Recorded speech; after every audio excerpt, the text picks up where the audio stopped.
A continuación, vamos a ver lo que corresponde a la articulación temporomandibular. Esta articulación es sumamente importante para los odontólogos, ya que sobre esta articulación se pueden recibir una serie de cargas. Cuando digo cargas me refiero a fuerzas que se aplican durante el proceso de la masticación que pueden provocar alguna alteración en la funcionalidad de la articulación y provocar ciertas patologías de importancia en odontología.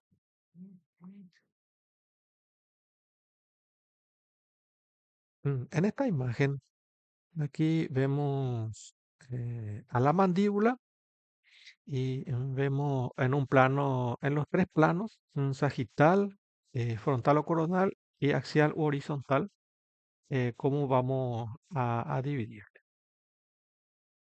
También vamos a ver que esta parte de la articulación temporomandibular corresponde al capítulo 21 de artrología, ¿verdad? Articulaciones de la cabeza, etc. Y aquí vamos a describir detalladamente lo que corresponde a la anatomía descriptiva de la articulación temporomandibular. Aquí abajo podemos observar, por ejemplo, una apófisis condilar. En su centro, un eje vertical, un eje transversal y un eje anteroposterior que forman los planos alrededor de esta apófisis condilar. O sea que cuando se habla detalladamente de la funcionalidad de la articulación temporomandibular, se tienen en cuenta estos planos. En primer lugar, vamos a analizar la primera de las superficies que forman la articulación temporomandibular, que es la superficie temporal. Lo que vemos aquí tiene forma ligeramente ovalada, tiene un eje que es oblicuo de afuera hacia adentro y de adelante hacia atrás.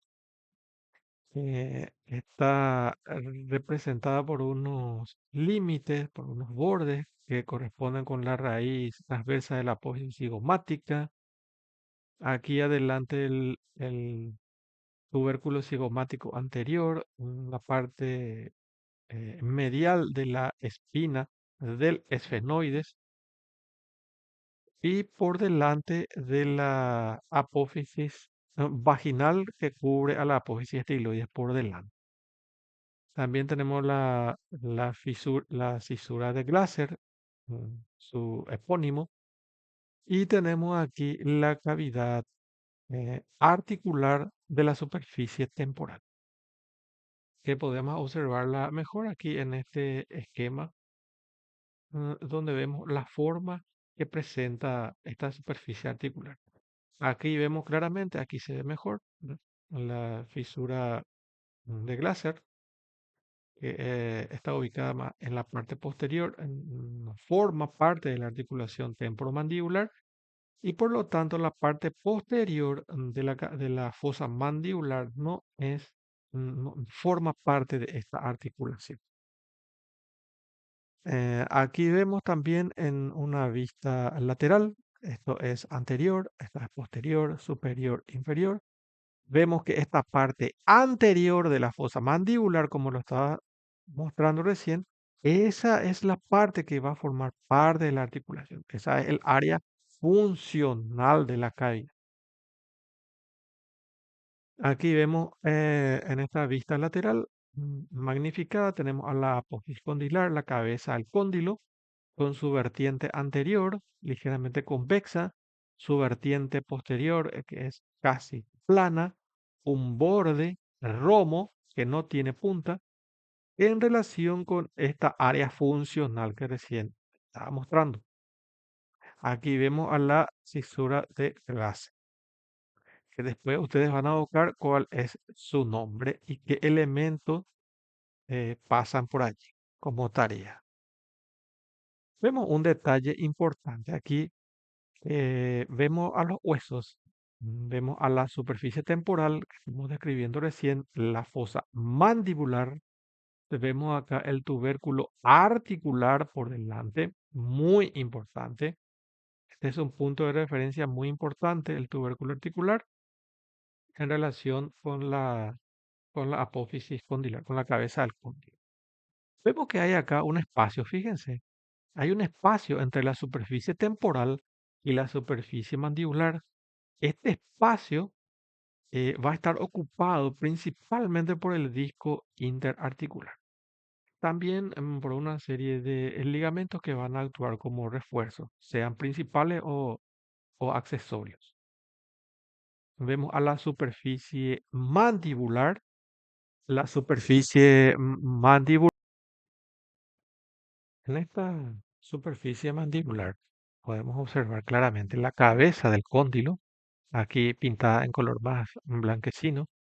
Vemos al cuello del cóndilo, importante porque en su cara medial se va a insertar el músculo pterigoideo lateral. Vemos también, esta es su vertiente anterior, su borde romo, y aquí vemos a las inserciones de la cápsula articular, de la cápsula de la ATM. Aquí vemos la cápsula insertándose en el borde temporal que había descrito anteriormente. Vemos que hay una circunferencia superior que es mucho más grande que la circunferencia inferior que está marcada aquí.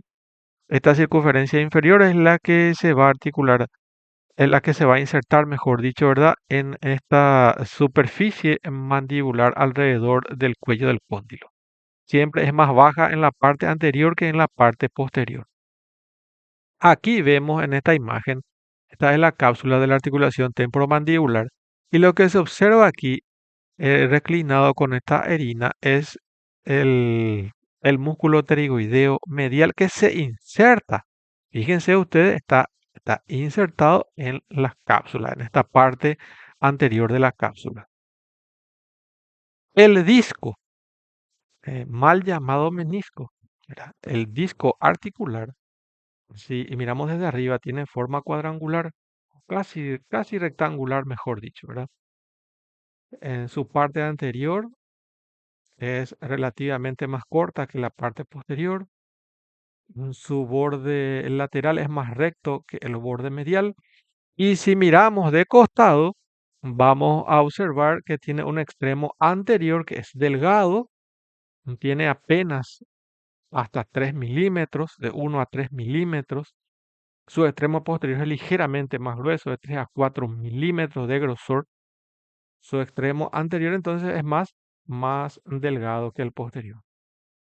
También, visto de costado, el disco tiene esta forma. Este es cuando el disco, esta forma tiene el disco cuando está fuera de la cavidad o cuando la articulación está en su posición neutral. Hay que aclarar ese aspecto porque la anatomía puede cambiar ligeramente. Entonces, en su parte anterior, el disco, en la parte superior, es, es cóncava. Su parte posterior es ligeramente convexa. Entonces, por delante es ligeramente cóncava y por detrás es convexa. Podemos observar también que su cara inferior es cóncava en toda su extensión. Esto ocurre porque por la anatomía, la cabeza del cóndilo tiene forma ligeramente elíptica y esta cara inferior se adapta exactamente a esa cara. Sin embargo, esta cara que mira hacia arriba, cara superior, puede cambiar su morfología de acuerdo al tipo de movimiento. Aquí vemos a la mandíbula en posición neutral, en su posición anatómica natural. Vemos a la cabeza del cóndilo con su vertiente anterior, vertiente posterior, su borde romo. Vemos a la superficie temporal aquí arriba. La fosa mandibular, esta es el área funcional de la fosa mandibular. El tubérculo articular, muy importante. En el medio vemos el disco. Fíjense la forma que tiene el disco. cóncava en la parte inferior y en la parte superior es cóncava por delante y convexa por detrás. ¿Por qué ocurre esto, verdad? Esta concavidad ocurre por la disposición que presenta el tubérculo articular y la convexidad posterior por su relación con la fosa mandibular, con la parte funcional de la fosa mandibular. También podemos observar aquí el ligamento capsular o la cápsula que envuelve completamente a ambas superficies, superficie temporal y superficie mandibular. Le encierra a manera de manguito a la articulación, pero hay que recalcar que esta cápsula o ligamento capsular no es tan resistente ni,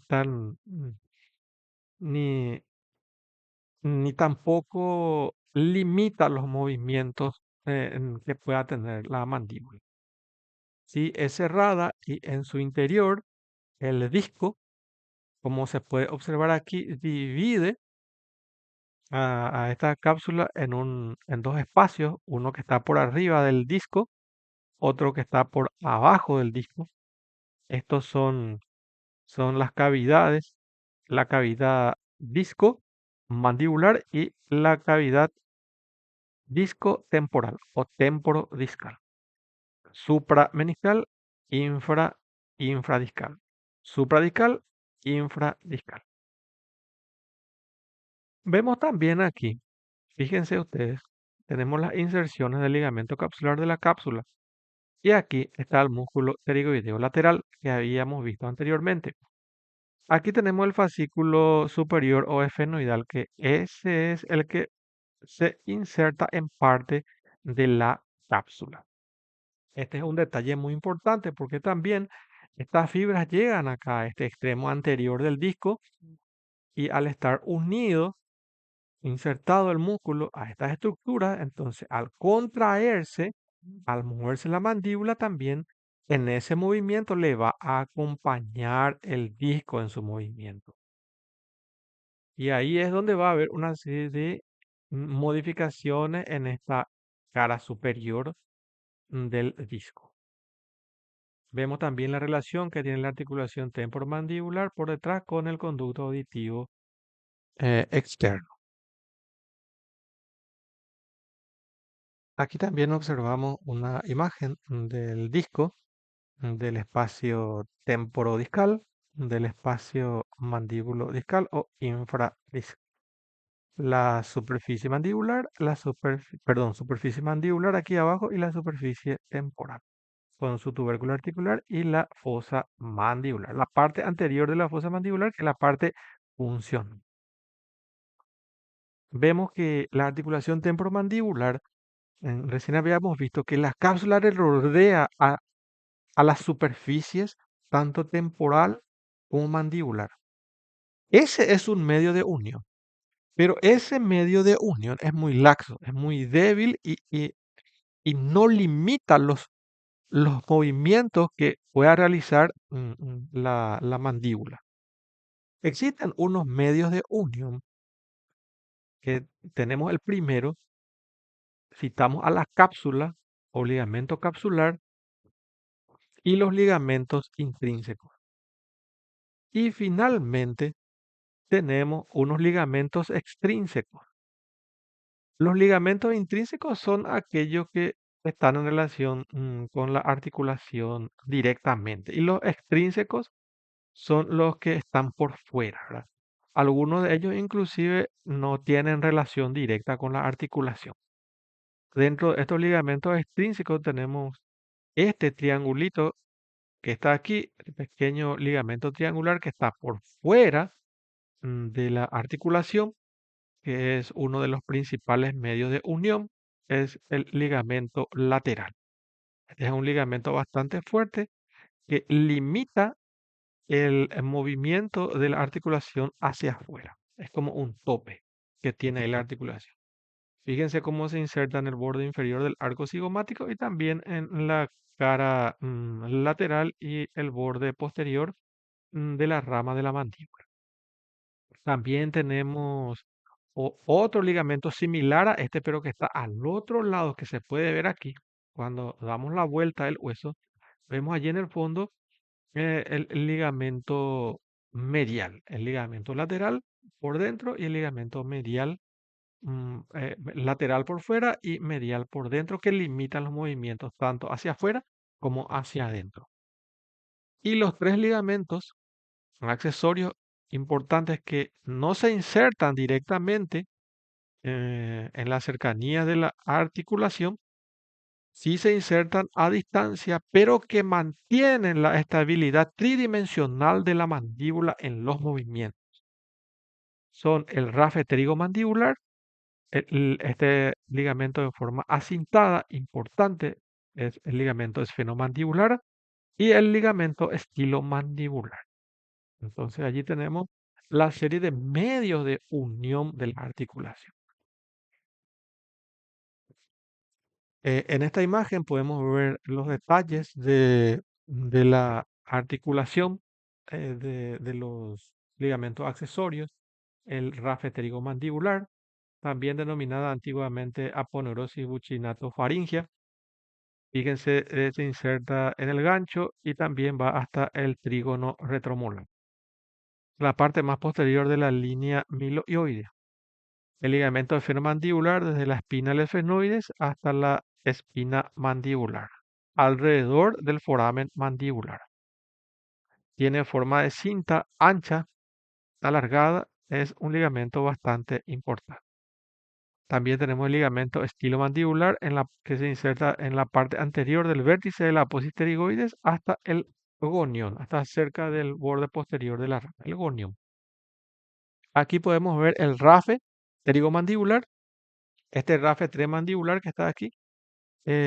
Adelante de él se inserta el músculo buccinador y por detrás se inserta el músculo constrictor superior de la faringe, que sería el asterigomandibular. Ese es el ligamento, entonces, el rafe pterigomandibular. También tenemos que citar algunas relaciones importantes, por ejemplo, las relaciones que están ubicadas por detrás. Aquí tenemos a la articulación temporomandibular. Este es el ligamento lateral con un fascículo anterior y posterior. Se inserta en el borde inferior del arco cigomático y el borde posterior y la cara lateral del cuello del cóndilo de la mandíbula. Este ligamento entonces limita hace como tope en su parte lateral a la articulación. Y por detrás vemos estos elementos. Por ejemplo, vemos aquí directamente por detrás, esta es la arteria temporal superficial, el nervio auriculotemporal y un poquitito más atrás el conducto auditivo externo. También por detrás se pueden citar, por ejemplo, la arteria maxilar, un poquitito ya más retirada, más abajo, y la arteria facial transversa. Entonces, estos son algunos de los elementos que se encuentran por detrás de la articulación. Continuamos, tenemos por delante, aquí tenemos la articulación para ubicarnos, describimos lo que está por detrás. Ahora vamos por delante, vamos a observar este paquete vasculo nervioso que pasa por la escotadura mandibular, que es el paquete vasculo nervioso massetérico. Estos formados por la arteria, la vena y el nervio massetérico. Em, Vemos también que mm, por delante, aquí tenemos la articulación, esta es una vista medial, vemos la articulación temporomandibular y por delante también se ubica al músculo pterigoideo lateral, pero esto es visto desde adentro. Visto desde afuera, tenemos aquí el paquete vascular nervioso masseterino y por dentro podemos ver aquí por delante el músculo pterigoideo medial. También medialmente, siguiendo con esa misma vista, tenemos, aquí está la articulación para ubicarnos, allí está. Tenemos medialmente, ubicamos al foramen cóndilo ligamentoso, antiguamente denominado ojal retrocondilio de Juvara. por donde pasan el nervio auriculotemporal, la arteria y la vena maxilar. Elementos muy importantes que se relacionan con la articulación temporomandibular. Por arriba, aquí arriba de la articulación, vemos que hay un techo óseo que forma la fosa mandibular. Hay una parte de ella que es extremadamente delgada, tiene 1 a 2 milímetros de longitud. Por arriba está el lóbulo temporal que tiene una relación muy importante con esta articulación por arriba. Esta parte de arriba mm, de la articulación es bastante también resistente, a pesar de que en esta zona es muy fina, muy delgada. Generalmente el resto de la fosa mandibular es muy resistente. Aquí podemos ver, por ejemplo, al disco con su forma, como habíamos visto, en esta posición natural o neutral. Tenemos su parte anterior que es cóncava, su parte posterior es convexa y su cara inferior es cóncava. Aquí vemos, por delante de la articulación, vemos a los fascículos del músculo pterigoideo lateral.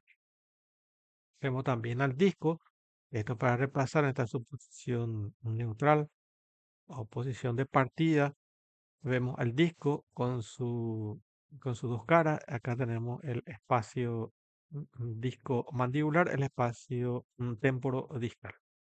Vemos también el fascículo superior del músculo pterigoideo lateral que se inserta tanto en la cápsula como en el borde anterior del disco. Y el resto del músculo subfascículo inferior pterigoideo se inserta ¿en dónde? En la cara medial del cuello del cóndilo de la mandíbula. Por detrás vemos acá el refuerzo del ligamento capsular, que está envolviendo, dijimos, a toda la articulación, insertándose en la superficie, en los límites de la superficie temporal y alrededor del cuello del cóndilo de la mandíbula. Por delante, si observamos un corte coronal, vamos a ver aquí está la articulación. Por delante se ubica el músculo aquí pterigoideo lateral y también está el músculo macetero un poco más afuera. Por detrás ya habíamos citado todos los elementos del conducto aditivo externo y vemos también que hay una serie de ganglios linfáticos preauriculares. Aquí por fuera, son relaciones muy importantes, por fuera de la articulación vamos a encontrar una serie de elementos neurovasculares. Por ejemplo, la arteria temporal superficial, que es rama terminal de la arteria maxilar. Vamos a observar también ramas del nervio facial y la arteria facial transversa. Varias ramas del nervio facial. Sus ramas terminales es lo que se observa aquí. Aquí vemos la ubicación del ganglio parotidio, un ganglio linfático que se encuentra por detrás de la articulación temporomandibular. Por dentro también tenemos que citar que se encuentran una serie de elementos neurovasculares, por ejemplo, el nervio lingual que está aquí adelante, el nervio alveolar inferior, antiguamente denominado dentario inferior. Vemos también aquí en amarillo, está dibujado al arte al nervio aurículo temporal y también a la arteria maxilar atravesando el foramen cóndilo ligamentoso o anteriormente denominado ojal de trocondilo de Juvara. También por dentro vamos a observar la presencia de un rico plexo venoso, el denominado plexo venoso pterigoideo.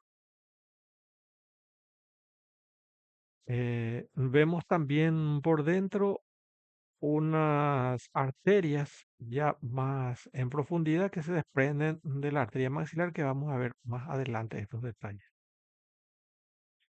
Las arterias que irrigan a la articulación temporomandibular provienen de la arteria, principalmente de la arteria maxilar. La arteria maxilar queda una serie de ramas vasculares que van a dar el aporte sanguíneo. También algunas ramas de la arteria temporal superficial van a enviar sus ramas. Aquí vemos el cóndilo de la mandíbula en un corte axial. Vemos, por ejemplo, las ramas de la arteria temporal superficial, de la arteria maxilar que emite varias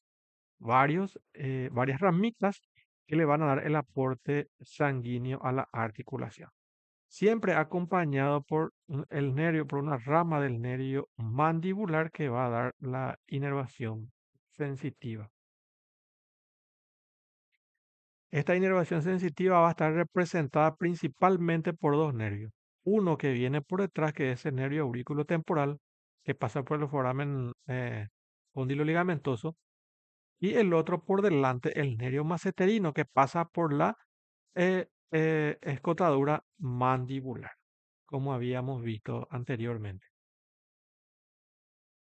También tenemos que hablar de los movimientos que realiza la articulación. Básicamente se dividen en estos tres tipos de movimiento. Movimiento de descenso de la mandíbula y elevación de la mandíbula, proyección de la mandíbula hacia adelante y hacia atrás, y también movimiento de lateralidad. Entonces, esos tres tipos de movimiento se presentan en la mandíbula. El movimiento de elevación de la mandíbula va a estar ejercido por estos dos músculos que vemos aquí, principalmente por el músculo macetero. El músculo macetero, como se inserta aquí en el borde postero inferior del hueso cigomático y el borde inferior del arco cigomático y en la rama de la mandíbula, entonces va a elevar la mandíbula, va a llevar la mandíbula hacia arriba para que la boca quede cerrada. También los fascículos anteriores y medios del músculo temporal que están aquí arriba van a producir ese proceso de elevación. Y accesoriamente la contracción de ambos pterigoideos mediales van a provocar la elevación de la mandíbula. Esto se puede deducir al mirar los fascículos musculares de estos músculos.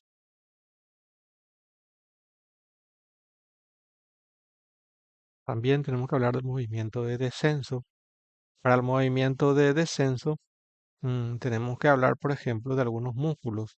Por ejemplo, como el músculo platisma que se inserta en, en la línea oblicua y también el vientre anterior del músculo digástrico que de manera accesoria provocan el descenso de la mandíbula. Para los movimientos de protrusión, fíjense ustedes la disposición que tienen las fibras, los fascículos, los dos fascículos del músculo pterigoideo lateral. Entonces, esta disposición que presenta lo que hace es llevar la mandíbula hacia adelante. Como es esta parte de la articulación la que tiene el movimiento, entonces esta es la parte que se moviliza hacia adelante, provocando el movimiento denominado protrusión de la mandíbula hacia adelante. El movimiento contrario, el movimiento de retrusión, hay algo importante. El movimiento de retrusión se produce cuando la mandíbula está proyectada hacia adelante. Ojo, para que se produzca ese movimiento, la mandíbula tiene que estar hacia adelante. Entonces, si la mandíbula está hacia adelante, se contraen los músculos, por ejemplo, el fascículo posterior del músculo temporal. eh, Esto provoca que la mandíbula vaya hacia atrás. También tenemos aquí un fascículo profundo del músculo macetero que contribuye de manera accesoria. Finalmente, también tenemos de manera accesoria el vientre posterior del digástrico que al contraerse al acortarse lleva ligeramente la mandíbula hacia atrás para provocar el movimiento de retrusión. También existe el movimiento de diducción o movimiento de lateralidad, que es básicamente provocado por los músculos pterigoides de manera unilateral. Sin entrar en más detalles, esto ustedes van a ver en la materia de oclusión, los movimientos de Bennett provocados por la diducción o lateralidad. Hay un lado que se denomina lado de balance, en el cual los músculos pterigoideos se contraen de este lado y provocan el desplazamiento del mentón hacia el lado opuesto, hacia el lado de trabajo. Se llama así porque es allí donde se producen una serie de fenómenos que ustedes van a estudiar mejor en oclusión. Entonces tenemos los dos músculos, pterigoideo lateral y medial, de manera unilateral combinada producen estos movimientos de diducción. Muy importante esta imagen que está en el libro de la Target. Fíjense, aquí tenemos una articulación temporomandibular. Esto está con la boca cerrada, con la boca entreabierta y con la boca completamente abierta. Miren ustedes que la anatomía tanto de la superficie articular como de la superficie mandibular es la misma, no cambia. Sí. No hay cambios porque son estructuras rígidas. Pero el disco que está aquí en el medio, quiero que miren bien esto, el disco cuando estamos en esta posición neutral, entre comillas, de reposo, el disco presenta una concavidad inferior y la cara superior es cóncava por delante por su relación con el tubérculo articular y convexa por detrás por su relación con la fosa mandibular. Así reconocemos que esa articulación, esa mandíbula está en su posición de reposo. También vemos que cuando está la boca entreabierta, el tubérculo articular y el cóndilo de la mandíbula están cada vez más cerca uno de otro y ocurre un ligero cambio en la forma que presenta la cara superior del disco. Y cuando la boca está completamente abierta, hay una relación tubérculo articular cóndilo, que es directa, con superficie convexa con superficie convexa. Y es allí donde esta cara superior se vuelve completamente cóncava por su relación con el tubérculo articular. Fíjense que también el borde posterior del disco tiene un ligamento que le frena, le actúa como freno para evitar que el disco vaya más hacia adelante. Hay ocasiones en que por algunas patologías el cóndilo de la mandíbula se desplaza más hacia adelante y la mandíbula queda trabada, la articulación queda trabada de ese lado y puede ser muy molesto. Y en algunas ocasiones la misma persona puede empujar por sí sola la mandíbula, pero en la mayoría de los casos donde ocurre, generalmente queda trabada la mandíbula. Acá también vemos la superficie mandibular y la superficie temporal. Lo que aquí vemos es, miren ustedes, este es el borde, esta es la apófisis pterigoide, la lámina lateral. Aquí se estaría insertando el músculo pterigoideo lateral. Aquí está la articulación en su posición de reposo, su posición neutral. Y si se acortan las flechitas, quiere decir que el músculo también se acorta, entonces empuja hacia adelante, en su relación cóndilo con tubérculo articular, a la articulación temporomandibular y deja aquí al descubierto parte de la fosa mandibular. La articulación temporomandibular para el cirujano maxilofacial puede ser accesible por delante de la oreja. No voy a entrar tanto en estos detalles, ¿verdad? Los tipos de incisiones. También se puede acceder desde el ángulo de la mandíbula. Esto le dejamos a los cirujanos. Hay ocasiones en que por traumatismos muy severos o por patologías neoplásicas agudas, muy graves de avance muy rápido o benignas de avance muy rápido, pueden provocar la destrucción de la superficie mandibular, por ejemplo. Y en ese caso el cirujano decide extirpar o eliminar gran parte de la apófisis condilar, Pero esto no se puede quedar así, entonces se recurre a una serie de mecanismos artificiales para producir una articulación artificial. En la actualidad hay diferentes tipos de articulaciones que el cirujano dispone para su elección. Aquí vemos el acceso, las formas de acceso, se puede acceder acá por vía temporal a la articulación, especialmente a la parte lateral, a lo que es el menisco, la cápsula, etcétera. También podemos ver algo de la anatomía en la imagen. Aquí podemos observar la cabeza del cóndilo, la fosa mandibular, el tubérculo articular, el disco interarticular. Aquí vemos el espacio temprodiscal, el espacio mandíbulo discal.